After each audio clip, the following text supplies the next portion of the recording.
Everyone, good morning. সকাল সকাল ঘুম থেকে উঠে রেডি হয়ে চলে এসেছিলাম একটা মাঠে আমাদেরই বাড়ির পাশে। এখানে এসে একটু রিলস বানাবো বলে অলরেডি আমার ফ্রেন্ড এসে রিলস বানানো শুরু করেও দিয়েছে।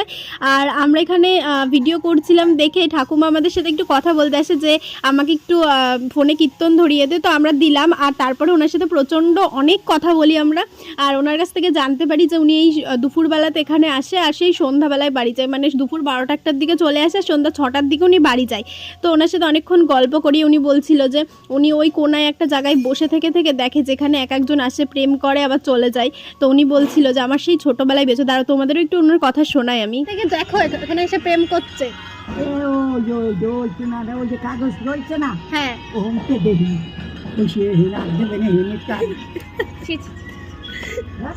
তোমরা তো ঠাকুমার কথা শুনলেই। যদি তোমাদের ভিডিওটা ভালো লেগে থাকে তাহলে প্লিজ সবাই সাবস্ক্রাইব করে দিও এরকমই আরও নতুন নতুন মিনি ব্লগ দেখার জন্য।